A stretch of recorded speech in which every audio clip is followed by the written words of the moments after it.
Hi friends, good morning. I'm Shanmukh. Welcome to VA focus academy. ఈరోజు నేను the most important topic sitting arrangement. రీజనింగ్లో sitting arrangement అనేది most important topic. ఇక్కడ నుంచి మనం మినిమం 5 to 6 మార్క్స్ కూడా మనము చూడవచ్చు ఎగ్జామ్స్లోన. సో ఈరోజు నేను ఫుల్ కాన్సెప్ట్తో 5 types ఆఫ్ సిట్టింగ్ అరేంజ్మెంట్స్ని ఈరోజు మీకు నేను చెప్పబోతున్నాను. ఓకేనా? రెడీ, స్టార్ట్ చేద్దాం మరి. Okay, done. చూడండి, సిట్టింగ్ అరేంజ్మెంట్. ఇప్పుడు సిట్టింగ్ అరేంజ్మెంట్లో మనం చాలా కన్ఫ్యూజింగ్గా ఉంటుంది. సిట్టింగ్ అరేంజ్మెంట్ ఏం లేదు.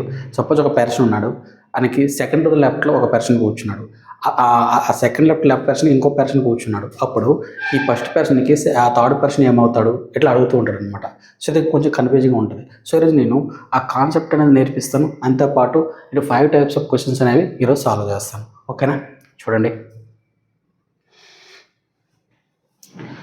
ఇక్కడ ఏమి ఇచ్చాడంటే 5 persons PQRST are sitting in a straight line facing north.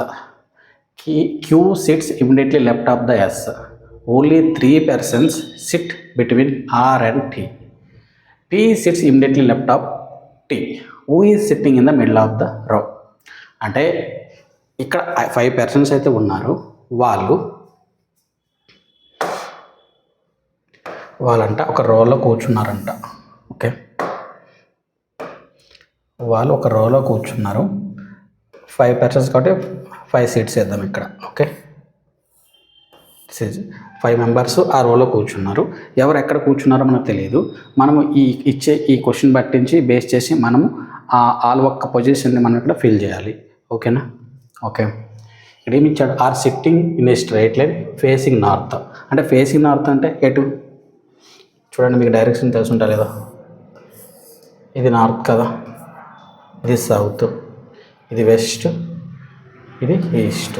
అంటే అటు సైడ్ ఫేస్ చేస్తున్నారు, ఇటు సైడ్ ఫేస్ చేస్తున్నారు. అంటే ఇటు సైడ్ లెఫ్ట్ అవుతుంది, ఇటు సైడ్ రైట్ అవుతుంది. ఓకేనా? ఇలా అంటే మనకి ఇప్పుడు ఇలా కూర్చుంటే ఇది లెఫ్ట్ అవుద్ది, ఇది రైట్ అవుద్ది. ఓకేనా? ఓకే, చూడండి. Q sits immediately left of S. Q sits immediately left of S. But ఈ 5 పొజిషన్లో ఎక్కడ క్యూ కూర్చోవడం నాకు తెలియదు. బట్ ఎస్ అనేది, క్యూ అనేది ఎస్కి ఇమ్మీడియట్ లెఫ్ట్లో కూర్చుంటుంది. అంటే సపోజ్ మనం ఇక్కడ ఒక రఫ్ అయితే రాసుకోవాలి.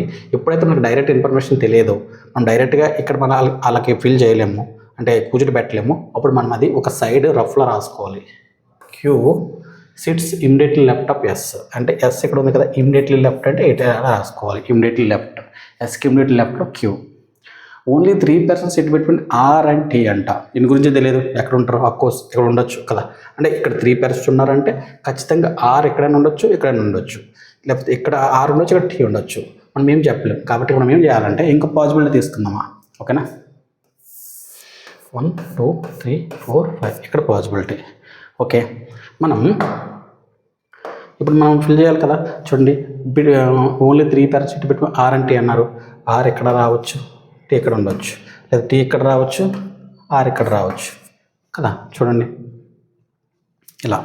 ఓకే, నెక్స్ట్ ఏమన్నాడు? Only 3 persons sit between R and T. P sits immediately left of T. ఇక్కడ మనకి తెలియదు. P sits immediately left of T. Suppose ఇక్కడ టీ ఉంటే ఇమ్మీడియట్ లెఫ్ట్లో ఇక్కడ వస్తుంది పీ. బట్ ఇక్కడ టీ ఉంది ఇమ్మీడియట్ లెఫ్ట్లో, ఇంకేం లేదు కదా, ప్లేస్ లేదు కదా. కాబట్టి ఈ పాసిబిలిటీ క్యాన్సిల్ అయిపోయింది. సో ఇక్కడ మనకి P immediate left of T కాబట్టి ఇక్కడ పీ వేసుకోవాలా. చూడు, ఇదే ప్లేస్ ఉంది కదా, ఇంకేముంది? ఇక్కడ 2 ప్లేస్లు ఉన్నాయి, ఇంకేం ప్లేస్ లేదు. కాబట్టి ఇక్కడ క్యూ రావాలి, ఇక్కడ ఎస్ రావాలి. సో ఇది ఇట్లా మనం సిట్టింగ్ అరేంజ్మెంట్ని చేసుకోవాలి. ఒక క్వశ్చన్ ఏమనుకున్నాడు? Who's is sitting in the middle of the row. Middle ఎవరు కూర్చున్నారు? చూడండి, ఇటు సైడ్ నుంచి 2, ఇటు సైడ్ చూసి ఇదే కదా మిడిల్. అంటే ఎస్ కూర్చుంది. ఏంటి ఆన్సర్ అంటే ఎస్. ఓకే, ఇలా చేయాలి. ఇక్కడ చూడండి, 4 friends Ram, Shyam, Sunil and Anil are sitting around a circle table facing the centre. Okay, ఇక్కడ ఏమంటున్నాడంటే ఒక సర్కిల్ ఉందంట. ఓకే, సర్కిల్లో 4 కూర్చున్నారంట ఇలా. ఓకే, ఇలా కూర్చున్నారు. టేబుల్ ఫేసింగ్ ద సెంటర్ అంటే సెంటర్ ఫేస్ చేస్తున్నారు ఇలా. ఇట్స్ మీన్స్ ఏంటి? ఇప్పుడు ఇలా మనం సెంటర్ ఫేస్ చేస్తున్నాం అంటే ఇటు సైడ్ ఇది లెఫ్ట్ ఉంటుంది, ఇటు సైడ్ రైట్ ఉంటుంది. ఇటు సైడ్ లెఫ్ట్, ఇటు సైడ్ రైట్ డైరెక్షన్ ఉంటుంది. ఓకేనా, ఇది గుర్తుపెట్టుకోవాలి మీరు. ఓకే చూడండి, if Ram is sitting to the immediately left of Sunil and Shyam is not sitting next to the Ram, then who is sitting to the immediately left of Shyam అడిగాడు. సో మనం ఏం చేయాలి, if Ram is sitting to the immediately left of Sunil, ఇప్పుడు suppose ఇక్కడ సునీల్ ఉన్నాడు. Okay, సునీల్కి immediate లెఫ్ట్లో ఎవరు ఉంటారు, రామ్ అంట. అంటే ఇలా కదా, ఎంత మనం రాస్తున్నాం కదా, ఇమీడియట్ లెఫ్ట్ ఇట్లా. సపోజ్ మనం ఇక్కడ సునీల్ రాసుకుందాం. Okay, this is Sunil. సునీల్కి ఇమీడియట్ లెఫ్ట్లో రామ్ ఉన్నాడు. ఓకే, నెక్స్ట్ ఏమన్నాడు, left of Ram and Shyam is not sitting next to the Ram. అంటే నెక్స్ట్ టు ద అంటే ర్యామ్కి అంత రామ్కి పక్కన ఎవరు కూర్చోకూడదు, శ్యామ్ కూర్చోకూడదు. అంటే ఈ ప్లేస్లో కూర్చోకూడదు. ఇంకే ప్లేస్ ఉంది, ఈ ఒక్క ప్లేసే ఉంది కాబట్టి ఇక్కడ మనం కూర్చోబెట్టాలి. ఓకే, శ్యామ్. ఇంకొక ప్లేస్ ఉంది, ఆ ప్లేస్ ఏంది, ఇది. అక్కడ ఎవరు కూర్చోవాలి, ర్యామ్స్ అనిల్ కూర్చోవాలి కదా, అనిల్. అయిపోయింది, ఇట్లా మనం ఫిల్ చేసుకోవాలి. ఓకే, ఇప్పుడు ఏమన్నాడు, then who is sitting to the immediately left of Shyam. Shyam ఎక్కడ ఉన్నాడు, ఇక్కడ. చూడు, ఇది రైట్, ఇది లెఫ్ట్. చూడండి, ఇది రైట్ కదా, ఇది రైట్ డైరెక్షన్, ఇది left direction. So immediate left ఎవరు కూర్చున్నారు, సునీల్. సో ఆన్సర్ ఏంది, Sunil. Okay okay, next type చేద్దాం ఇప్పుడు.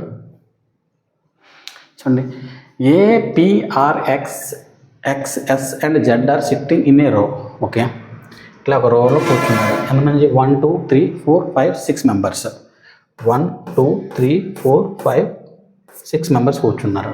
Okay, sitting in the centre, sitting in the row. SZ are in the centre. అంటే SZ are in the centre అంటే ఇటు నుంచి 2 వదిలేసి ఇటు నుంచి 2 వదిలేస్తే ఈ రెండు ప్లేసుల్లోన SZ, ఈ 2 ప్లేసులు ఎక్కడ కూర్చో మనకు తెలియదు. సో మనం ఏం చేయాలంటే ఒక పాజిబిలిటీ తీసుకుందాం. ఓకే, సో సపోజ్ ఎస్ ఇక్కడ కూర్చుంటే, సపోజ్ ఇక్కడ ఎస్ కూర్చుంటే జెడ్ ఇక్కడ కూర్చుంటుంది. ఈ పాజిబిలిటీ ఏమవుతుంది, ఇక్కడ జెడ్ కూర్చుంటే ఇక్కడ ఎస్ కూర్చుంటుంది. ఓకేనా, ఓకే చూడండి. నెక్స్ట్ ఏమన్నాడు, the centre. A and P are at the ends. అంటే ఏ ఉన్న పి ఎండ్స్లో కూర్చుంటారు. అంటే ఎండ్ ఎంత ఏంటి, ఈ ఎండ్ అయినా ఏపీ కూర్చుంటారు. సో ఇప్పుడు ప్రజెంట్ మనకి ఎక్కడ కూర్చోడం మనకు తెలియదు. ఓకేనా, okay. Who is to the right of the P. Okay, R is sitting left of the A. Okay చూడండి, ఇప్పుడు కానీ సపోజ్ ఇక్కడ ఏ ఉంటే ఇక్కడ లెఫ్ట్ అవుతుంది. బట్ ఏ ఇక్కడ ఉంటే ఇక్కడ లెఫ్ట్ ఇంకేం ఉండదు కదా. కాబట్టి సింపుల్, ఏ ఇక్కడ కూర్చుంటుంది, ఇక్కడ పి కూర్చుంటుంది. ఓకేనా, R is sitting to the left of the A, who is sitting right of the P. ఇక్కడ 2 ప్లేసులు ఉన్నాయి. చూడండి, ఇక్కడ ఏమన్నాడు, R sitting to the left of the A అన్నాడు కాబట్టి ఆర్ ఇక్కడ వస్తుంది కదా. ఆర్కి లెఫ్ట్లో, ఏకి లెఫ్ట్లో ఆర్ ఉంది. ఇంకొక ప్లేస్ ఉంది, ఏ ప్లేస్ అది, ఎక్స్. సో ఆన్సర్ ఏమవుద్ది, ఎక్స్. ఓకేనా, సో ఆన్సర్ ఏముంది ఇక్కడ, who is sitting right of the P. Right of the P ఎవరు ఉన్నారు, ఎక్స్ ఉంది. ఓకే, బట్ ఇక్కడ ఒక ప్రాబ్లం ఏంటంటే R is sitting left of the A, but ఎక్కడ కూర్చుంటుందో తెలియదు కదా. సో పాసిబిలిటీ ఉంది కాబట్టి ఎక్కడైనా ఆర్ ఎక్స్ ఇక్కడ కూర్చోవచ్చు, ఆర్ ఎక్స్ ఎక్కడైనా కూర్చోవచ్చు. సో ఇది కూడా అంటే మనం క్వశ్చన్ టోటల్గా చేంజ్ చేయాలి. Who is to the immediately right of the P అంటే అప్పుడు అయ్యాను. ఇది కూడా R is sitting immediately left అయ్యి ఉంటే ఇక్కడ ఆర్ పొజిషన్ వచ్చిండు. కొంచెం అక్కడ క్వశ్చన్ మనం చేంజ్ చేసుకోవాలా. ఓకేనా, ఓకే. సో ఇక్కడ ఆన్సర్ ఏముంది, ఎక్స్ ఆర్ ఆర్ రావచ్చు. ఓకేనా, ఎక్స్ ఆర్ ఆర్ రావచ్చు, ఈ రెండు లేదని రావచ్చు. నెక్స్ట్ చూడండి, A is shorter than P. Okay, A is shorter than B but taller than C. ఇక్కడ ర్యాంకింగ్స్ ఇచ్చున్నాడు. Okay, D is shorter than A but taller than C. అంటే E is shorter than B but taller than A. Who is the smallest person ఇచ్చున్నాడు. ఇది ఎలా చేసుకోవాలి మనము, చూడండి ఒక ట్రిక్ నేర్పిస్తా. A is shorter than B. Suppose ఇది బి అనుకోండి. ఓకే, ఇది B. A is shorter than B అంట. సపోజ్ ఇక్కడ ఏ వేసుకోండి, ఇది చిన్నది వేయండి బి కన్నా, ఇట్లా రాయండి. ఓకేనా, but taller than C. A is shorter than B but taller than C అంటే ఏ సి కన్నా పెద్దది. ఇక్కడ సి ఇక్కడ వేసుకోండి, చిన్నగా రాయండి, ఏ కన్నా ఇట్లా వేయండి. Okay. D is shorter than A. Okay, D is shorter than A but taller than C అంటే ఏ కన్నా డి పెద్దది, చిన్నది, బట్ సి కన్నా డి పెద్దది కాబట్టి కొంచెం పెద్ద వేసుకోండి. ఓకేనా? ఓకే, అయింది కదా. Then C and E is shorter than B. E is shorter than B but taller than A అంటే బి కన్నా చిన్నది బట్ ఏ కన్నా పెద్దది. సో ఇక్కడ ఇలా వేసుకోండి, ఈ ఇక్కడ వేయండి. సో ఇలా వేసుకోండి. అంటే ఇది ఫస్ట్, ఇది సెకండ్, ఇది థర్డ్, ఇది ఫోర్త్, ఇది సిక్స్త్. సరే, 1 2 3 4 5 ranking. So who is the smallest person? ఎవరు? సి. సి కదా స్మాలెస్ట్ 100 కన్నా. సో ఆన్సర్ ఏంది? సి. ఓకే, నెక్స్ట్ చూడండి. ఇన్ ఏ రో of girls Fatima is 15th from one hand and 9th from the other hand. Find the total number of girls in the రో. ఏముంది ఇక్కడ? రో ఉందంట. ఓకేనా? Fatima is 5th from one hand. Suppose ఇక్కడ నుంచి చూస్తే ఈ పొజిషన్లో ఫాతిమా ఉంటే ఎన్నో పొజిషన్ అది? 15th. ఇటు సైడ్ నుంచి చూస్తే 9th అంట. అంటే ఎలా? ఇది సింపుల్. 15 1 2 3 4 5 ఉంటుంది. అంటే ఇక్కడ వరకు ఇది 15 ప్లస్ ఆల్రెడీ పొజిషన్ ఉంది కాబట్టి 15 16 17 18 19 ఎట్లా అవుతుంది ఇప్పుడు? 15 ప్లస్ 8 ఎంత అవుతుంది? 23 అవుతుంది. అంతేనా? అంతే. అంటే ఇటు సైడ్ నుంచి 15 ఉన్నాయి, దీని తర్వాత 8 ఉన్నాయి కదా. So 15 plus 8 23. ఓకేనా? ఇది మనం కౌంట్ చేసి చేయడం చాలా కష్టం కాబట్టి ఇంకో షార్ట్ ట్రిక్ ఏముందంటే లెఫ్ట్ సైడ్ నుంచి ర్యాంకింగ్, రైట్ సైడ్ నుంచి ర్యాంకింగ్, ఈ రెండు కలిపేయాలి. కలిపితే ఎంత అవుతుంది? 24. ఇందులో 1 మైనస్ చేసుకోండి, 23. ఎందుకంటే 2 times సేమ్ పొజిషన్ ఇక్కడ కౌంట్ అవుతుంది కాబట్టి 1 మైనస్ చేసుకోవాలి. ఆన్సర్ ఏంటి? 23. నెక్స్ట్ చూడండి. In row of girls 1 is 6th from one hand and 8th from the other hand. Find the total number of girls. Same, ఇది కూడా సేమ్ అంతే. ఒక సైడ్ నుంచి 6th అంట, ఇంకో సైడ్ నుంచి చూస్తే 8th అంట. అఫ్కోర్స్ నేను చెప్పారు సేమ్ వస్తుంది. 6 ప్లస్ 8 ఎంత వస్తుంది? 14 వస్తుంది. అందులో 1 మైనస్ చేసుకోవాలి. ఎంత వస్తుంది? 13. సో ఆన్సర్ ఏంది? 13. ఓకే, ఐ హోప్ మీకు అర్థమైంది అనుకుంటున్నా. If you like my video, subscribe my channel, share my channel. Thank you for watching my video.